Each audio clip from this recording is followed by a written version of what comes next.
Ollie heard about it first from his marine biologist friends. He was down at the aquarium, just socializing. He's got a membership there. And they said it's weird. The jellyfish in our display have been acting kind of strange.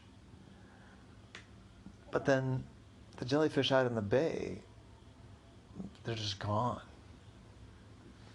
That's a good change. They're just gone. Some of our field workers out there and other, academic colleagues that study these fish, jellyfish, say they're just gone. I said, what do you mean they're gone? So that's the thing, that's all we know. Jellyfish are kind of hard to study, but they would normally be in the bay at this time of year, in this kind of weather, and they're just not. They're nowhere to be found. No explanation. So I went down to the jellyfish exhibit, and they did look like they were acting a little weird.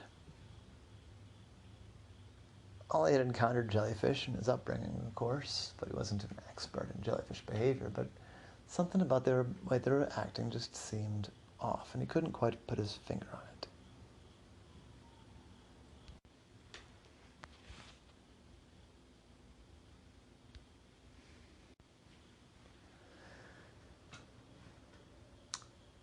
So Ollie gave it some thought, but couldn't come up with anything, and it wasn't really a high priority. It wasn't like they were calling him in for a case. It was just a weird thing that some of his friends were looking at.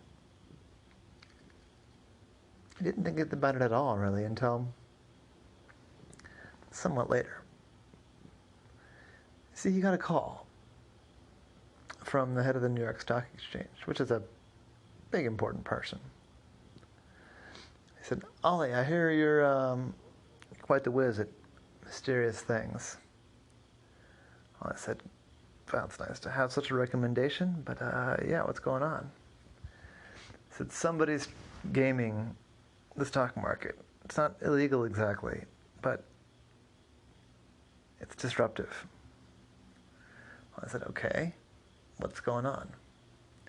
He said that there's a new group. It seems to be going in. They're distributed. It's a group of investors.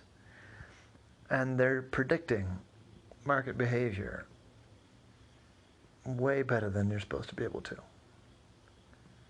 And we need to know what's going on because they're starting to disrupt the flow of the market. Everyone's just doing whatever they do. And it's causing this whole feedback loop where people aren't making kind of volumes of trades and stuff that make the stock market function. Everyone's just sitting around waiting to see what this group of investors does. So I need you to get in there and figure out what they're doing to make these predictions.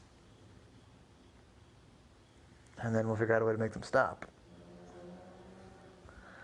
Well, I said, all right, well, I'm not getting involved in the second part of that, but I'll do what I can to figure out. What do you know about them? And the guy said what he did know. Some of the account names, some of the other information about the traders working with this group. So Ollie did some digging around.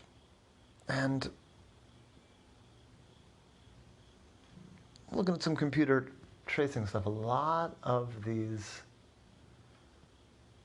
members of this group were all making their trades from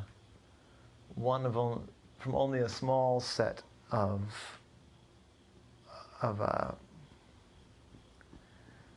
I forget what they're called, but internet connections, basically.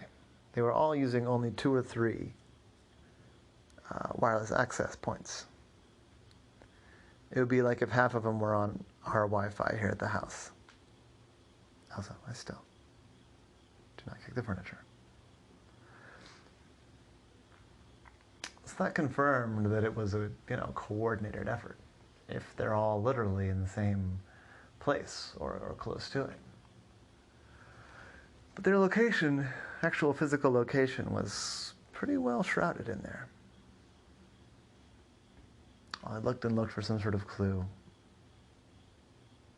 Eventually, he found one of these ISPs, one of these internet points. He found a physical address where it was registered to, and kind of a back door. So he went to the address. It was kind of far away. It was up in New Jersey. But the guy from the New York Stock Exchange told Ollie that he should not be hesitant to spend money on travel or whatever. There was way more money at stake than Ollie's fee could ever add up to. So Ollie went. Stop it. No. Last warning.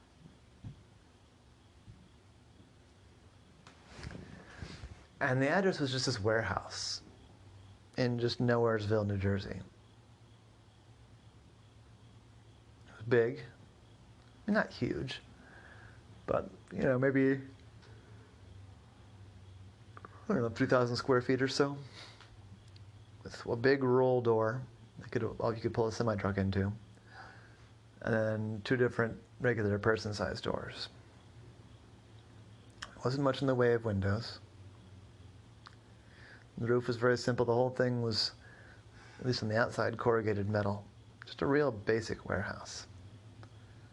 But to Ollie, that was an opportunity. Because the way the roof was constructed, there was a fairly large gap between the roof and the walls. So Ollie very carefully, using his suction cups, climbed up the metal wall and slipped in between the roof and the wall and made his way in. Inside that space, it didn't open up right into the room. There was actually thick insulation. Now the insulation was vented, which made sense because, the hot air rises, so you want the hot air to be able to get out. Ollie realized that meant that they were trying to cool something. It was a tight fit, but he made his way through the air gap that was left to let the hot air escape. He was trying to be quiet, trying to be sneaky, but the insulation was soft. He got kind of scratched up with the fiberglass. But he got through. He came out the other side of the insulation. He said, "Ugh, man, I'm going to be itchy for a week after that." And there he could tell, inside it was cold. Not just cool, but cold, and he was up by the ceiling. I looked down and he could see why. There's what looked like a big supercomputer. But here was the weird part. In and around the supercomputer was a big, giant tank. A huge aquarium full of jellyfish. Ollie climbed down carefully. Now, to Ollie's mind anyway, jellyfish are only sort of alive, and they don't seem to have cognition, but they do behave in kind of predictable ways, depending on species. Here in this giant tank, there was a whole lot of the common jellyfish that are found in the Chesapeake Bay. But there were also other types of jellyfish, several other types, all seafaring, all doing different things. And there were little blinking lights somehow on just about every one. Taken all together, it was a beautiful dance that they made in this aquarium as they moved and pulsed and, swam around. Ollie couldn't figure it out. He was staring at this tank, entranced by the movement of the jellyfish, when all of a sudden there was a voice behind him. "Hey, Who are you? What are you doing here? I turned around and there's a security guard. I didn't hesitate. He darted away. He dashed around the side of the aquarium. He'd go all the way to the far wall. The security guard gave chase, but Ollie was too fast, and the security guard had to be careful. There were, cables and wires and things like that. But Ollie didn't have to be as careful because, 8 legs makes him nimble. And he found a little spot down amongst the computer parts where he could hide, and the security guard came by. Said, you better get out of here. This is bigger than you know. I'm going to find you, and you're going to get out of here. Come on out now. Just saying things like that. Not very effective. But Ollie soon realized he had a problem. This little pocket of computer where he was hiding was growing warm. Then Ollie remembered the cold in the room and realized that by hiding in there, he was blocking the airflow around this piece of computer equipment. It was all very strange.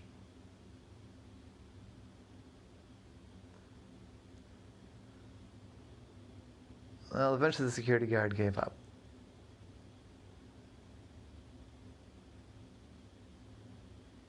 Ollie had shifted around a couple times and the security guard wasn't nearby to try and avoid burning himself or shorting anything out. But he still couldn't figure it out. The one thing that he noticed was that, although there were lots of cables and wires, a lot of them all sort of led in one direction eventually. And they bundled up into the big, thick bundle of wires that went through the insulation on one side. And on that side there was a door. Ollie very carefully went up to the door and listened as hard as he could to hear if he could hear anything. It was, I should mention, early in the morning, about 3 a.m. Ollie didn't hear anything, so he carefully tried the door and it was unlocked. He swung the door open, and there he got a fright because when he opened the door, lights turned on. He thought surely he was found out. But no, turns out it was just motion sensor lights. And nobody was in there. And there he saw something he'd more expected to find than a giant aquarium covered in computer electronics. There he found a bank of 30 computer terminals.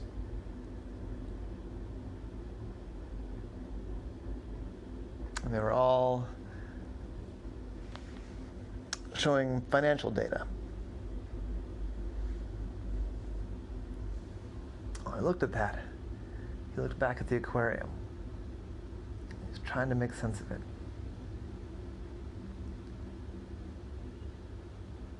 And then he realized it. Then it occurred to him that he thought that he knew. So he took a bunch of photos. He didn't quite know what he was looking for in the photos, especially on the computer screens.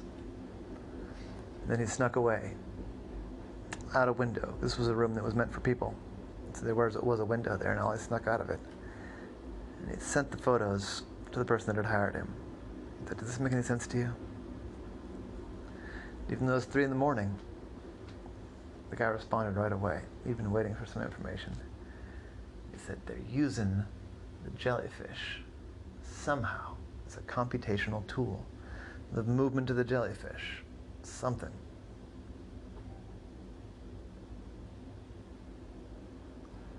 Ollie, I need you to let those jellyfish go. And I said, what? This wasn't illegal. Wouldn't it be illegal of me to dump all that jellyfish?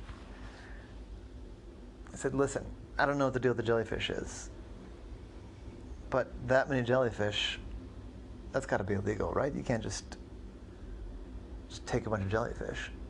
And that's when it connected for Ollie. He said, wait a second. These are all the jellyfish. These are all the jellyfish in the Chesapeake Bay. This is why they're all missing. They've got them all here. That's definitely going to mess up the ecosystem. I don't know what those blinking tracers are, but that can't be good for him. All right, I'm on board. Let me see what I can figure out. He looked around, and the address was near the water. looked around and looked around. And he saw a pipe. So he followed the pipe. Walked along outside, being very careful not to attract any attention. He walked along for a while, and the pipe went a good quarter mile. It went a good quarter mile, and then it opened up in a big opening about the size of a basketball. And it opened up into a body of water. Ollie pulled up his phone and the GPS to determine where this body of water was, and he looked at it. And the river that they were on drained all the way down into the Chesapeake Bay. A lucky break, Ollie thought. He went back along just to double check that the pipe that he was looking at led from the warehouse with the stolen jellyfish all the way to this opening. He saw that it did. He also looked all along to see how many valves there were, and there were 2. One just inside the warehouse. Ollie had to be careful to avoid the security guard. And the other was there at the river. So Ollie, as quietly as he could, started opening the first valve, the one inside the warehouse. Problem was, it made a loud noise.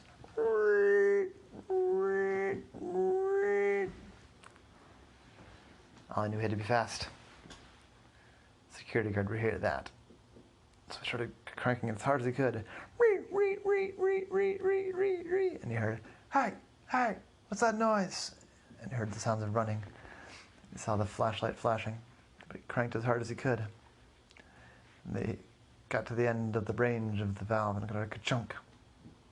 So he darted back out the way he'd come. He tried to hide and look and see. It looked like the tank was draining, but he couldn't tell. But he couldn't wait because he could hear the security guard running up, the clack, clack of the security guard's boots on the ground. But Ollie was gone. He ran as fast as he could along the length of the pipe and got to the very end in the river. And there he turned that valve, and that too was loud, but then again it was a quarter mile away, so the guard hadn't figured it out yet. At first, nothing happened, which made Ollie very nervous. But then when he listened very carefully, he could hear what sounded like air rushing. He thought, okay, come on. And then all at once, water started pouring out of the drain, out of the faucet that he just turned on. In a huge flow. Ollie had reached his tentacle in very delicately. And there he felt jellyfish flowing by. Well, Ollie was going to release the jellyfish back into this river that would flow back into the bay. He knew he just had one worry, the security guard. So he ran back along the pipe, trying to find the security guard. The security guard was now outside. Ollie darted behind the pipe and hid. He said that he needed, if the security guard was looking for him, then the best way for Ollie to hide would be to be 10 steps behind the security guard. So he got along behind the security guard. And the security guard looked around. Ollie was 10 steps behind him, as quiet as a mouse. And so for the next hour, the security guard looked around, looked and looked and looked, trying to find this intruder, but found nothing. And then the security guard, dejected, went back to the warehouse, and Ollie behind him. And when he got back in, he let out a gasp, because the tank was empty. At that, Ollie took his leave. He wasn't 100% sure that what he'd done was the right thing, but it was done. He let the stock guy know and made his way home to Baltimore in the morning. First thing in the morning. Well, no, actually, that's not right. More like about noon. Ollie got a call. And the guy said, "Ollie, you're a genius. You did it. I don't know what you did. I don't know how the jellyfish, but you did it. You did it. the group, they've done nothing at all today. They must not have any data. You followed them, Ollie. You followed them. I'm going to pay your fee. I'm going to pay you a bonus. And I said, all right. I'm going to go talk to... I'm glad your stock thing's okay, but I need to go talk to my marine biologist friends now. I suspect we've got a whole other problem to solve with extra jellyfish. An extra jellyfish wearing little blinking lights. And the stock exchange guy said, all right, that sounds like solidly none of my business, Ollie, but good job. Next time I have something weird like this, you'll be my first call. And that was the case of Ollie and the missing jellyfish.